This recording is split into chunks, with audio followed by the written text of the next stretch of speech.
ಪ್ರತಿನಿತ್ಯ ದೇವರನ್ನು ಹೀಗೆ ಪೂಜಿಸಿದರೆ ಮಾತ್ರ ಪೂರ್ಣ ಫಲ.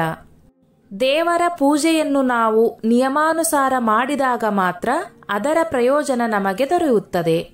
ದೇವರ ಪೂಜೆಯನ್ನು ಮಾಡುವಾಗ ನಾವು ಯಾವೆಲ್ಲ ನಿಯಮಗಳನ್ನು ಅನುಸರಿಸಬೇಕು, ಯಾವ ರೀತಿಯಲ್ಲಿ ನಾವು ದೇವರ ಪೂಜೆಯನ್ನು ಮಾಡಬೇಕು. ಹಿಂದೂ ಧರ್ಮದಲ್ಲಿ ಪ್ರತಿನಿತ್ಯ ದೇವರ ಪೂಜೆಯನ್ನು ಮಾಡುವುದು ಒಂದು ರೀತಿಯ ರೂಢಿ.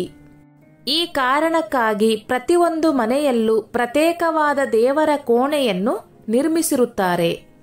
ಆದರೆ ಪೂಜೆಯ ಸಮಯದಲ್ಲಿ ನಾವು ಮಾಡುವ ಒಂದಿಷ್ಟು ತಪ್ಪುಗಳು ನಮಗೆ ಪೂಜೆಯ ಯಾವುದೇ ರೀತಿಯಾದ ಫಲ ಸಿಗದಂತೆ ಮಾಡುತ್ತದೆ. ಶಾಸ್ತ್ರಗಳಲ್ಲಿ ಮತ್ತು ಪುರಾಣಗಳಲ್ಲಿ ದೇವರನ್ನು ಮೆಚ್ಚಿಸಲು ಪೂಜೆಯ ಸಮಯದಲ್ಲಿ ಆರತಿಯನ್ನು ಹೇಗೆ ಮಾಡಬೇಕು, ದೀಪವನ್ನು ಹೇಗೆ ಬೆಳಗಿಸಬೇಕು ಇತ್ಯಾದಿ ಕೆಲವು ನಿಯಮಗಳ ಕುರಿತು ಹೇಳಲಾಗಿದೆ. ಈ ನಿಯಮಗಳನ್ನು ಅನುಸರಿಸುವ ಮೂಲಕ ಪೂಜೆಯ ಸಂಪೂರ್ಣ ಫಲವನ್ನು ಪಡೆದುಕೊಳ್ಳಬಹುದು.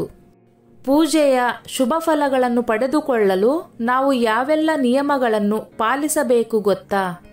ಪಂಚದೇವರ ಧ್ಯಾನ. ಭಗವಾನ್ ಗಣೇಶ್, ಭಗವಾನ್ ಶಿವ, ಭಗವಾನ್ ವಿಷ್ಣು, ದುರ್ಗಾದೇವಿ, ಸೂರ್ಯದೇವನನ್ನು ಪಂಚದೇವ ಎಂದು ಕರೆಯಲಾಗುತ್ತದೆ. ಯಾವುದೇ ಪೂಜೆ ಅಥವಾ ಶುಭ ಕಾರ್ಯವನ್ನು ಮಾಡುವ ಸಮಯದಲ್ಲಿ ಪಂಚದೇವರನ್ನು ಪೂಜಿಸುವುದು ಕಡ್ಡಾಯವಾಗಿರುತ್ತದೆ. ಪೂಜೆ ಮಾಡುವಾಗ ಪ್ರತಿದಿನ ಪಂಚದೇವರ ಧ್ಯಾನ ಮಾಡಬೇಕು. ಹೀಗೆ ಮಾಡುವುದರಿಂದ ಪಂಚದೇವರ ಆಶೀರ್ವಾದ ನಿಮಗೆ ಸಿಗುತ್ತದೆ ಮತ್ತು ಜೀವನದ ಎಲ್ಲ ತೊಂದರೆಗಳು ಮತ್ತು ದುಃಖಗಳು ದೂರವಾಗುತ್ತವೆ ಎನ್ನುವ ನಂಬಿಕೆ ಇದೆ. ಆರತಿ ಮಾಡುವುದು ಹೇಗೆ? ದೇವರ ಆರತಿಯನ್ನು ಮಾಡುವಾಗ ನೆನಪಿನಲ್ಲಿಟ್ಟುಕೊಳ್ಳಬೇಕಾದ ಪ್ರಮುಖ ವಿಷಯಗಳನ್ನು ಶಾಸ್ತ್ರಗಳಲ್ಲಿ ಉಲ್ಲೇಖಿಸಲಾಗಿದೆ. ಆರತಿ ಮಾಡುವಾಗ ಮೊದಲು 4 ಬಾರಿ ದೇವರ ಪಾದಗಳಿಗೆ ಆರತಿ ಮಾಡಿ, ನಂತರ 2 ಬಾರಿ ಹೊಕ್ಕುಳಿಗೆ ಆರತಿ ಮಾಡಿ, ಒಮ್ಮೆ ಅಥವಾ 3 ಬಾರಿ ಮುಖಕ್ಕೆ ಆರತಿಯನ್ನು ಮಾಡಿ, ನಂತರ ಮೇಲಿನಿಂದ ಕೆಳಕ್ಕೆ 7 ಬಾರಿ ಭಗವಂತನ ಆರತಿಯನ್ನು ಮಾಡಿ. ಪ್ರತಿ ಪೂಜೆಯಲ್ಲೂ ಈ ಆರತಿಯ ನಿಯಮವನ್ನು ಗಮನದಲ್ಲಿಟ್ಟುಕೊಂಡು ಅದೇ ರೀತಿ ಆರತಿ ಮಾಡಬೇಕು. ಹೀಗೆ ಮಾಡುವುದರಿಂದ ದೇವರು ನಿಮ್ಮ ಆರತಿಯನ್ನು ಸ್ವೀಕರಿಸುತ್ತಾನೆ ಮತ್ತು ನಿಮ್ಮನ್ನು ಆಶೀರ್ವದಿಸುತ್ತಾನೆ. ದೀಪಗಳನ್ನು ಬೆಳಗಿಸುವುದು ಹೇಗೆ? ಪೂಜೆಯನ್ನು ಯಾವಾಗಲೂ ಪೂರ್ವ ಅಥವಾ ಉತ್ತರಕ್ಕೆ ಅಭಿಮುಖವಾಗಿ ಮಾಡಬೇಕು ಮತ್ತು ಪ್ರತಿದಿನ ಬ್ರಹ್ಮ ಮುಹೂರ್ತದಿಂದ 8 ಗಂಟೆಯ ಒಳಗೆ ದೇವರ ಪೂಜೆಯನ್ನು ಮಾಡಬೇಕು. ಅಲ್ಲದೆ ಬೆಳಗ್ಗೆ ಮತ್ತು ಸಂಜೆ ಮನೆಯ ದೇವರ ಕೋಣೆಯಲ್ಲಿ ದೀಪವನ್ನು ತಪ್ಪದೆ ಬೆಳಗಿಸಬೇಕು. ಒಂದು ತುಪ್ಪ ಮತ್ತು ಇನ್ನೊಂದು ಎಣ್ಣೆಯ ದೀಪವನ್ನು ಬೆಳಗಿಸಬೇಕು. ಆದರೆ ದೀಪವನ್ನು ಎಂದಿಗೂ ದೀಪದಿಂದ ಬೆಳಗಿಸಬಾರದು ಎಂಬುದನ್ನು ನೆನಪಿನಲ್ಲಿಡಿ.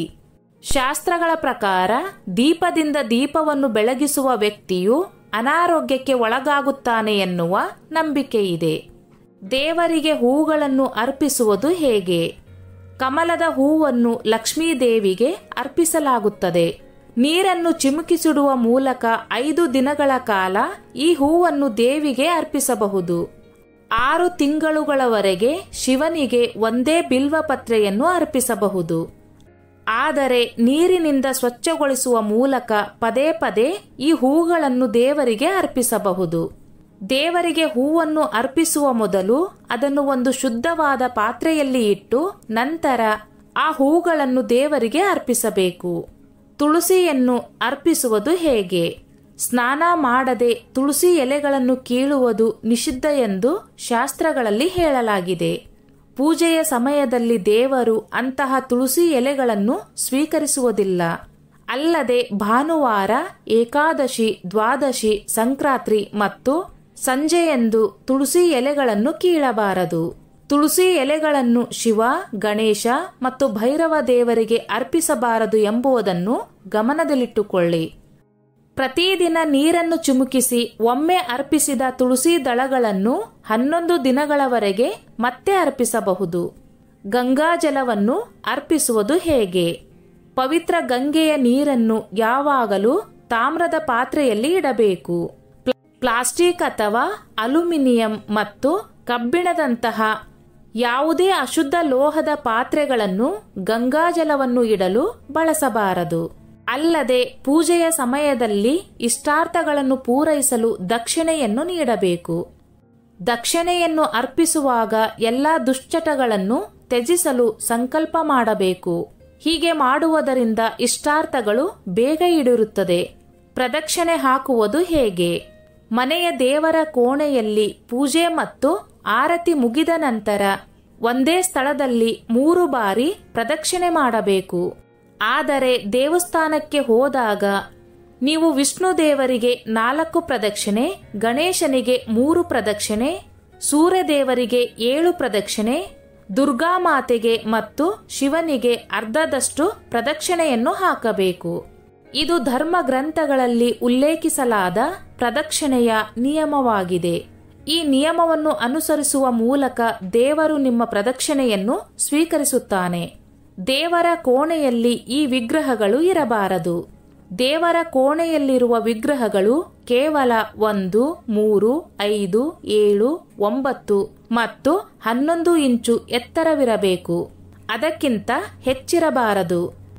ದೇವರ ಕೋಣೆಯಲ್ಲಿ ಗಣೇಶ, ಸರಸ್ವತಿ ಮತ್ತು ಲಕ್ಷ್ಮಿಯ ವಿಗ್ರಹಗಳು ನಿಂತಿರುವ ಭಂಗಿಯಲ್ಲಿ ಇರಬಾರದು ಎಂಬುದನ್ನು ನೆನಪಿನಲ್ಲಿಡಿ. ಅವರ ವಿಗ್ರಹಗಳು ಯಾವಾಗಲೂ ದೇವರ ಕೋಣೆಯಲ್ಲಿ ಕುಳಿತುಕೊಂಡ ಭಂಗಿಯಲ್ಲಿ ಇರಬೇಕು. ದೇವರ ಕೋಣೆಯಲ್ಲಿ ಪೂಜೆಗೆ ಅರ್ಹವಾದ ವಿಗ್ರಹವನ್ನು ಮಾತ್ರ ಇರಿಸಿ. ಉಡುಗೊರೆಗಳಿಂದ ಪಡೆದ ವಿಗ್ರಹ, ಗಾಜು, ಫೈಬರ್ ಅಥವಾ ಒಡೆದ ವಿಗ್ರಹಗಳನ್ನು ಇಡಬೇಡಿ. ಸ್ನೇಹಿತರೆ, ಈ ನನ್ನ ಮಾಹಿತಿ ನಿಮಗೆ ಇಷ್ಟವಾಗಿದ್ದಲ್ಲಿ ದಯವಿಟ್ಟು ಶೇರ್ ಮಾಡಿ, ಲೈಕ್ ಮಾಡಿ ಮತ್ತು ಸಬ್ಸ್ಕ್ರೈಬ್ ಮಾಡಿ.